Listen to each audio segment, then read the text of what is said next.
Hello everybody and welcome back. My name's Orpheus, your old pal, here on Orpheus Plays. We're doing another edition of Blade and Sorcery. This time we're doing the I work at a food court option. No, just kidding. I don't have anything to sell anyway, apparently. I didn't make anything to sell today. But anyway, I hope you're doing well wherever you are right now. Whether it's day or night or the future or somehow back in the War of 1812. Who knows? You are watching me play Blade and Sorcery. That's right. Accidental rhyme. Because I got lots of time. Oh, I did it again. Anyway, today we're playing one-on-ones. And we're doing bandits melee only. Now, while that means that they will have weapons, there's not going to be any magicians. But for me, it means that I'm going to be doing melee only. Apparently looking like Jean-Claude Van Damme in, what is it, Kickboxer? One of those movies that was pretty much the same back in the 90s. Anyway. Oh, I got my black silk underwear, you know. Do I? No. Anyway.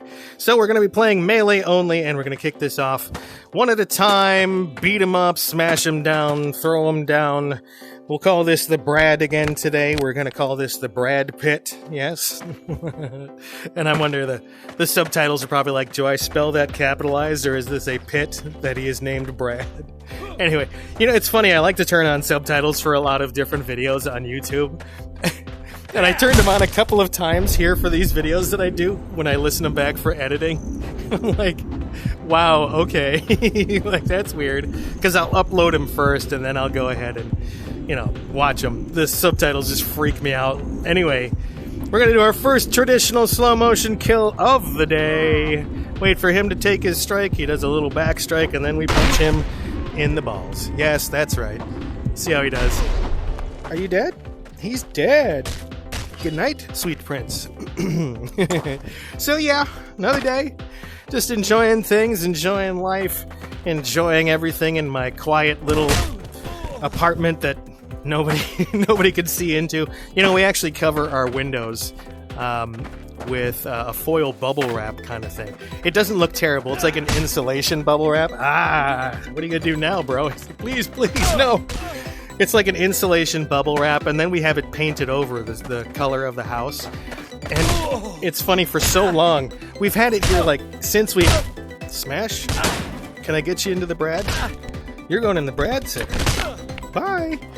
And since we moved in, like, 11 years ago in this town, we've had this, like, these things over the windows. And, like, I cover the glass doors, the sliding glass doors that we have on our patio with those. And then I put little door coverings on it, so the ones that we have now, they look like a little dwarven staircase in like a castle kind of thing. So that looks cool. We used to have things like I'd put little TARDISes and stuff on there. And so we have that. And it's not just because we save like literally like $20 a month in electricity for like heating and cooling our place. Like, no joke. The funny thing is that since we've had him here so long, people have thought like all sorts of weird things about this apartment. Like we had a repair guy that came one time. He was the maintenance guy for our apartment, and he's like, "Huh, you guys are really nice in here." And we're like, "Yeah, yes we are." He goes, "Yeah, because everyone, you know, for a long time thought that this was some weird meth house because the windows were and the." And the sliding glass doors were covered. It's like, yeah, I'm surprised there's no, like, meth lab in here. Like, okay. Well, you can see there isn't. We're just a couple of dorks that decided to have all our stuff there. Now, it's not just that. This goes to the brain trauma thing and the autism. There are days when I just cannot deal with, like, sounds and sights and stuff outside. And it's very difficult for me to, like, focus and be able to calm down and, like, center myself. And so I have it so it deadens the sound, and it also takes care of the light. There's, you know, I get to control the exact lighting in my house. So it's like, that's why I say day or night, it doesn't matter for me. I can make it whatever time of day I want. Haha! You hit me, and now, guess what? I'm gonna grab you by the balls. I'm gonna grab you, okay, maybe by the side, into the Brad with you. Whee! So yeah, I make it day or night whenever I want to. So I'm having trouble with my sleep cycle at some point, and I know a lot of you have that thing where you've got that like offset schedule. So like if you're watching this at, I don't know, midnight or 1 o'clock in the morning, you probably won't go to sleep for another couple hours. But that's how it is. Well, now with my home, I can completely control that. And it's like, it's not just a preference, right? It's not just something that I want to do. It's something that I'm like compelled to do because of the brain damage. Okay, well, that leads into today's episode. Well, what are we going to talk about today, Orf? Well, let me tell you. The second major trauma that I got to my brain was a car accident. And it happened in the early 90s. And let me tell you how that happened. So, I'll tell you the story of the car first that I crashed. This was a car that was hand-built for the 1984 auto shows that were in the country. So, you got those auto shows that come to your town, and you go to some, like, normally an arena. Wow. You normally go to an arena or something. Here you go. Take the bucket with you, bro. You go to an arena, and there's, like, all the cars set up. They got concept cars and, like, new models and, maybe some model, like, ladies that are going, telling you about the cars. Like, this is the new Ford whatever, right? So this was a hand-built prototype car for the 84 auto shows. And it was made by a company called McLaren. Now, you may have it like, oh, McLaren, I recognize that. Well, yeah, they do the F1 racing. That's what they're known for normally. But their other, like, part of what they do is they build custom street cars. Is this guy stuck in the well? Do I have to go get Timmy? Nope. I'm stuck. Oh, God. No! All right. Time to do the hero walk up the rope here. Anyway, so they're also known for making custom cars. So this one was a Ford Mustang that they combined with the parts from a Mercury Capri, and then they cut off the top and made it into a convertible, and then they made it into a fancy car with like leather racing seats and stuff like that. All right. So really decent car. Okay. Somehow you're like, well, how the hell did you guys get this? All right. Now I'm going to have to be, this is another one of those like, Orpheus knows a celebrity kind of stories, and you know how I have met celebrities and stuff like that, sort of, if you watched my Being a Cartoon Voice is Hard episode. Again, maybe I'll put it up here, I may not, whatever, but go find it. It's in my playlists, and it's Being a Cartoon Voice is Hard. Well, so, okay, this is that same situation, except it's a little bit different. So, my family grew up alongside another family. God, how am I going to tell this without telling you who this person is? All right, I'll do my best. Okay, so my family grew up alongside this other family. And when I was younger, and most of my young life, I was on swim teams. Guess what? Into the Brad with you. Nope, she's got really strong calves. Wow. And she's dead. Okay. But so I was on a swim team with the kids from this family, and at one point, we like our families were best friends. We would go and hang out at their house, a nice, big house, lots of property. They had like a pool and stuff, and we'd go hang out there. They'd come to our place, and again, just kind of chill out with us and hang out and stuff. And so we were really close friends.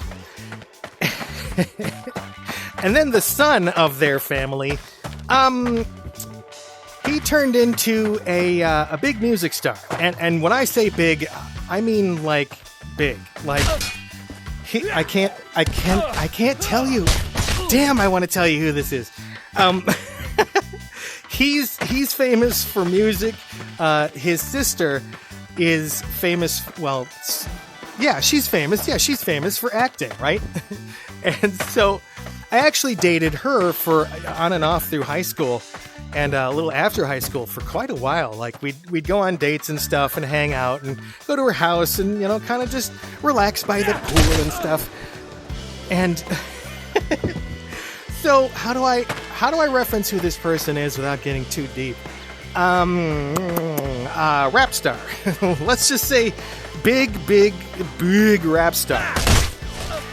And so no, that'll have to do for now. Anyway, this McLaren was his high school car. And some of you internet sleuths are going to like immediately go on to Google and try to figure out what I'm talking about. Guess what? You won't, because it's not. They don't keep records on these things. Haha. Too bad. But so this was his high school car. His dad had gotten it for him because his dad owned a bunch of car dealerships. Again, I'm giving away too many details. Not really. Someone that owns a bunch of car dealerships? Go ahead, find it. Anyway, so that's not a challenge. Don't do it. So this was his, I've said this a few times, this was his high school car. He drove it all through there. And it was a fancy, I mean, how cool is that to drive like a prototype McLaren convertible to high school all the time, right? Well, so the story goes that he got out of high school. Well, actually, did he graduate? I don't even know if he did. So he kind of had moved on into his career, and he didn't need this car anymore. He was like, thanks, Dad, but you can have this back. And so it was sitting in this guy's garage, in the family garage, for like a couple of years. And this guy was like, I want to get my wife a new car for some reason. I don't remember what it was. And he says, we don't have room in our garage for this. So his dad, he and my dad are chatting, not, the dad and mine. And my dad kind of goes, hey, so if you need room in your garage, he's like, I've been eyeing that McLaren, right? And so this guy goes, yeah, I mean, well, why not? Hey, give me whatever amount of money for it, and it's yours. Okay. So let's flash forward a few years. And let me tell it like it's a novel. Into the bread with you. Let me tell it like it's a spooky novel, right? So, it's Devil's Night. If you don't know what Devil's Night is, it's the day before Halloween, where in some major cities it becomes legal to burn down the city. I'm kidding. Anyway, it's like that trickster night where you go out and throw eggs and paper towel, toilet paper people's houses. Anyway, so it was Devil's Night, and my parents were out of town. My mother was on some sort of dumb retreat, and my father was at work. And it was a chilly night. There had been some frost and ice as we went into the holiday and fall season of the year. And your friend Orpheus decides to be an idiot. And he says, well, hey, Orpheus, what would be a good idea on this nice cold night? Is you take the McLaren while everyone's away. Because my brother was off at college, my dad at work, my mom out of town, and the McLaren sitting there in the garage, sparkling in the garage light that night. Okay, and I'm like, I could just kind of drive this around. It's got heated seats in it, so I can put the top down if I want to. I didn't; it was too cold, but. Nice. It was a flimsy top, so you just still kind of feel like you're open in that thing. And it's got a Kenwood stereo in that thing, so it's got the speakers and the headrests, and I'm like, just kind of jamming out, right? And I'm like, yeah, I'm gonna drive this around a little bit. It's gonna be. I have several hours to kill before my dad gets home and everything. And so I'm like, yeah. I went driving, and I'm cruising around town. Well, my local area, right? It was more of a suburb. There's no around town, especially not at it was nice and dark, so it had to be like 10:30, 11 o'clock at night. And so I'm driving. So this car had a what's known as a governor installed. This car could go like 200 miles an hour, no joke. And so in order to make it so you can have it as a street legal car, they make it so when you stomp on the gas, it doesn't just go and start peeling out. Because, you'd fishtail and just, right? So the governor it gets in the way, and it kind of stops the gas from getting pumped into the engine too fast. And so instead, you'll step on the gas and it'll go, right? Well, apparently the governor had broken on this, because I was coming up a hill. And there was a little curve like this. And down to my right on this off this road was a bunch of houses that were off of like a ravine, right? There was like a 20-foot ravine that kind of sloped down, and there's houses down in this little neighborhood. And there's trees lining it, and there's, you've seen these before. So it's kind of like this. You're driving along, and then there's like the houses down there, and there's a little curve. right? And so I come up the curve, and there's a little hill, and I start to slow down a little bit, and I'm like, hey, Orpheus, time to be cool. You're going to do yourself a little action movie and speed up and have a charismatic, like, around that curve. And then I hit a patch of what's called black ice. Black ice is when you get frost on the roadway or ice on the roadway, but it doesn't look like ice because of the asphalt. Into the Brad with you. Oh, into the Brad with you. Come here, get in the Brad with you. So the black ice is like you can't see it. Well, I hit it with my back wheels, and at that moment I had stomped on the gas. And my car fishtailed, and it spun, and I was going at least 40 miles an hour, and it started to veer off the roadway, and I hit, this is a great way to put it, this is kind of how it was, I hit right in between a tree and a telephone pole, and I mean like the front of the car went right in here, and the bumper was like here, the entire front of the car, I'll get to that in a second.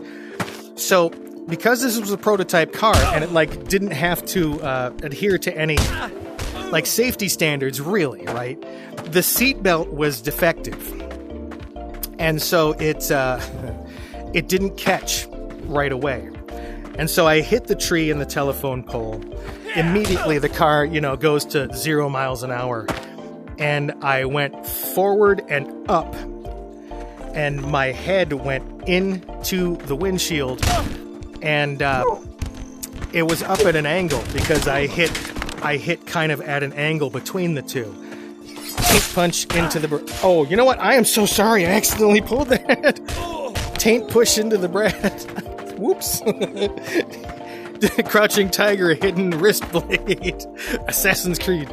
Anyway, so I'd hit it at an angle. So I kind of went up, twisted just a little bit over this way, up into the windshield, and my forehead, just past my hairline, went into, like, up through the windshield.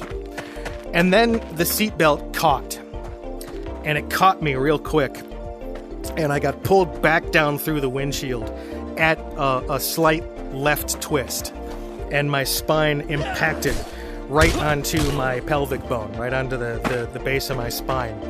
And it twisted and fused a little bit like that.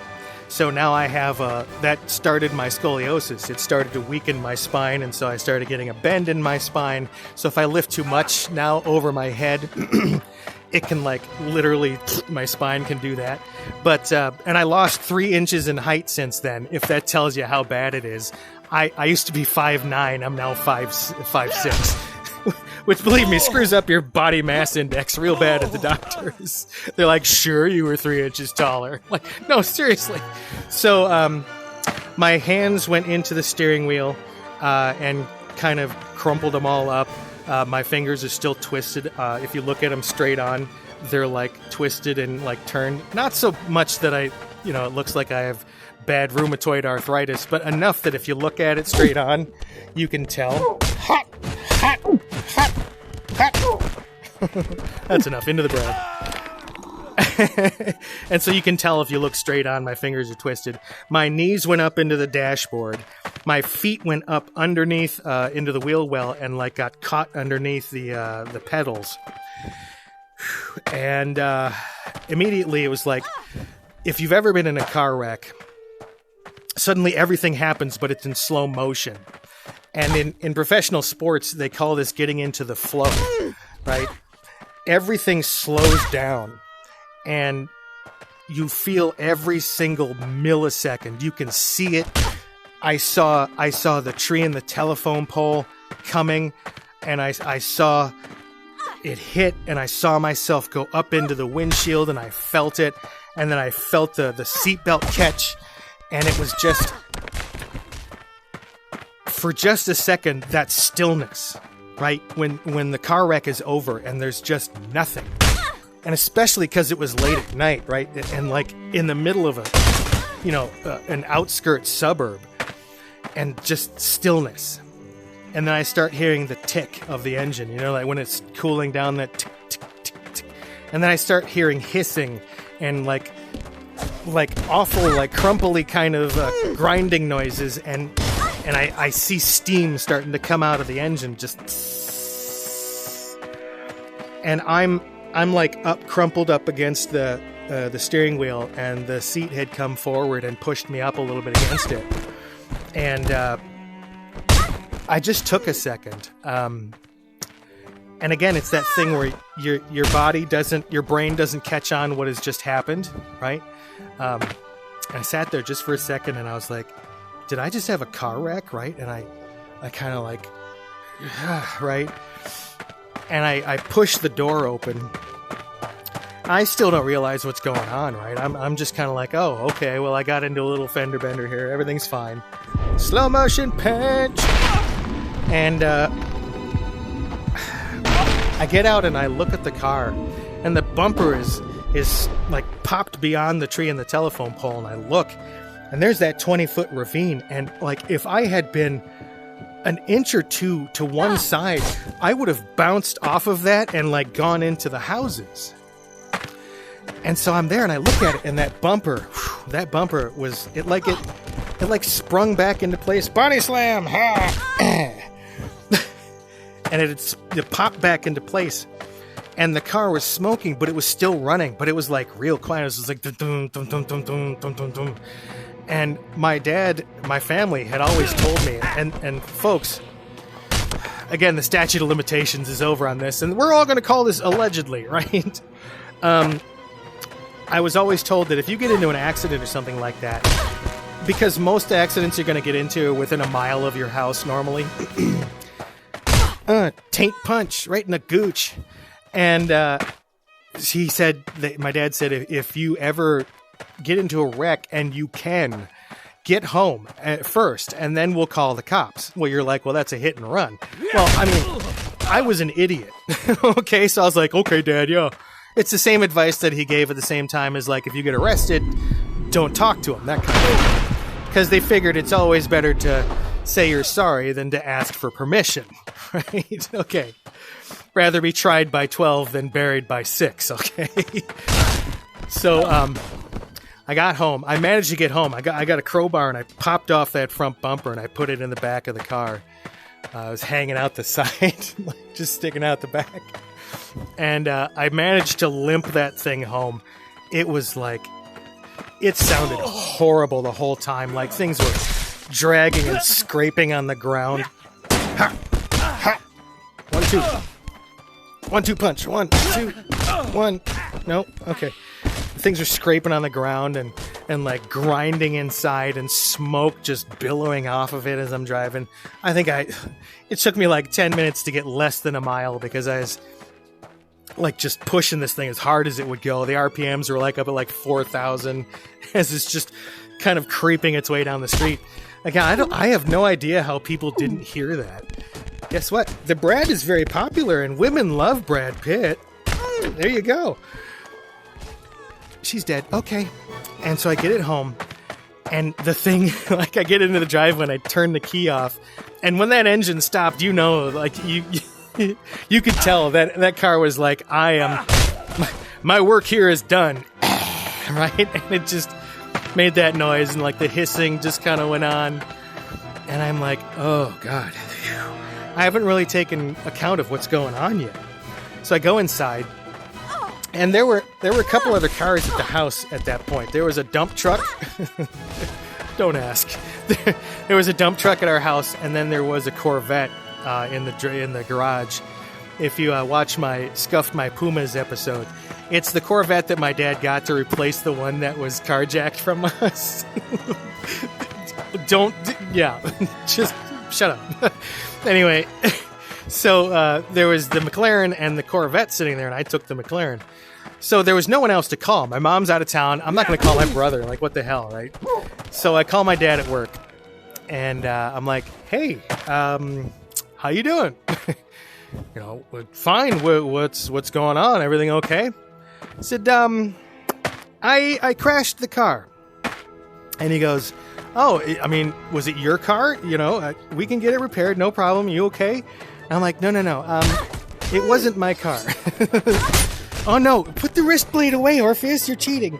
And he goes, so it wasn't your car? He's like, what, were you driving the dump truck around? And I said, no, I wasn't, because I had, oh no. Well, got the bottle flip. So he says, you were driving the dump truck around? Because I was practicing, like using a stick shift on it occasionally. I actually stole it one time to do it. Anyway, another story. So is it a dump truck? I said, no, it's not the dump truck. And he says, there you go. He says, you weren't driving the Corvette, were you? Because he says, if you're driving the Corvette, we're going to have trouble. Punching the bears. And I said, no, I wasn't driving the Corvette. And this car, the McLaren, was a gift for my mom. Boy, all this sounds like first world problems. Trust me, I am no longer anything like that. My family was a bunch of dickbags. We don't even talk anymore. I hated that life. Rich people get weird sometimes. But anyway, that's what it was like. Okay, got a gift for your mother. Anyway, so he goes, you didn't crash your mom's car, did you? And I said, yeah.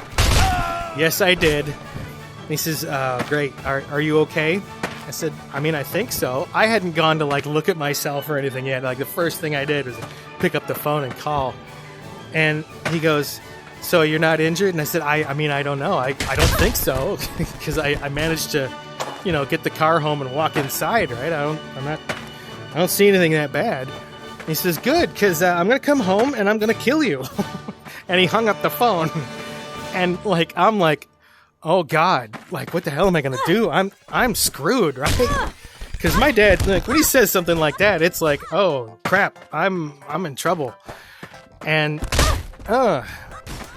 there you go, release you from your pain. And so he hangs up the phone, and I'm like, oh crap. Well, so I figured I should go and see what's going on. Because, I went up through the windshield, and I'm like, I'm still walking around. What the hell, right? Because there was a little hole in the windshield where my head went up through. And I go into the bathroom, and there's a big mirror on one wall. As you come in, the mirror's right here, and it's the entire wall of the bathroom. And I flick the lights on, and I look in the mirror, and I had a white t-shirt on, and I kind of did the elevator eyes where I started down at the bottom and kind of worked my way up. And as I work my way up the t-shirt, I start noticing that it's getting more and more red as I start to look up it. And then it gets up to about my my chest and my neck area. And it's just red. And I look up even more, and my face is there's blood coming off my face. And I keep looking up, and I'm like, where the hell am I hurt, right? And I look at my forehead, and there's a piece of glass this long sticking out of my forehead right in the center. And I'm like, oh, okay, that's weird. And I passed out. I passed out on the bathroom floor. And I wake up. My dad had gotten home, and he was kind of standing over me. And I guess seeing the sight of his son sitting there in a pool of blood, passed out, kind of made him forget about killing me at the moment. Because, he's like, oh, well, crap. What are we going to do? Because, folks, my parents never reported this as a car crash. Allegedly, my parents never took me to the doctor because they would have to have reported how the injuries happened. Allegedly. And here's the reason why. My parents didn't want to pay an extra $25 a month for my insurance premium. There you go. And so they didn't want to report into the Brad with you. They didn't want to report the car crash to the cops and the hospital and the insurance company because they didn't want to pay that $25 extra a month. And so a guy in town that was a plastic surgeon that my parents knew came over to the house and sewed up my forehead. Ooh, that was rough. Nothing like being on your kitchen counter with no anesthesia and you got a guy suturing up your friggin' forehead. Oh God. More of that body trauma stuff that I've had to endure in life. And so he sewed me up, and I said, can we please go to the hospital? My dad kind of explained, no, we're not going to do that because that would say, that would cost us X number of dollars more a year. It's not like we couldn't afford it, but what the hell? They didn't want my insurance premiums to go up until I was 25 years old. So never went to the hospital for it. By the way, I had to take the SATs the next day. As I remember, I did pretty well, but I was bandaged up looking like someone on a soap opera with a big old bandage on my head. Anyway. So, never got taken to the hospital for it, and it turns out that is one of the 2 head traumas in my life that caused lesions in my brain. Like, the core of my brain has damage to it, which causes all sorts of weird problems. You know, you'll see in my mental health playlist, and I actually talk about it in most of my videos, I have a traumatic brain injury, and boy, does it change things for me. And so, yeah, God, I want to tell you whose car this is, because it'll make it so much better. Anyway, so since it was a prototype, the company that made it, there's like this standing agreement with this company that if you wreck your car, you kick your ass. If you wreck the car, or, you get into a fender bender, they will take the car back to their workshop and they'll fix it back up for you. A little perk for having a prototype car. And so they did. They came to the house and they took it and put it on a flatbed and took it off to their place and they fixed it. The thing is, though, it never drove right again, and they had to keep repairing it because I had twisted and cracked the frame on the car a little bit, and so it caused all these weird vibrations, which would like shake the seats loose really slow, or it would like make the seals on the convertible top like just start peeling away. Anyway, that was an interesting car. It had a boat horn instead of a regular car horn, so it was like meh. Scared the living daylights out of people at crosswalks with that. Before that was cool, like the train horn at a crosswalk thing. Anyway, yeah, so I've had to deal with that the rest of my life, and that is the story of the dark and spooky night that Orpheus got into a car crash, and it kind of changed the rest of who I am. So, folks, no matter what your parents or your family says, if you get into an accident or something, please go and get some help. Go to the hospital, call the cops. This was, it ranks up there, again, as one of those stories where it's like, I can't believe that I'm not dead. And at the same time, I made some really, really dumb choices. And part of these stories is to help you to not make those stupid choices in your own life. So I hope this has been entertaining, enjoyable, and a little bit, informative. Don't be like Orpheus. Orpheus is dumb. Orpheus is a stupid, stupid man. But at least you have fun while you're listening to me tell you these dumb stories. So we'll see you on the next one. It's been a lot of fun for me. And stay cool. Be good to yourself. You deserve it. Bye!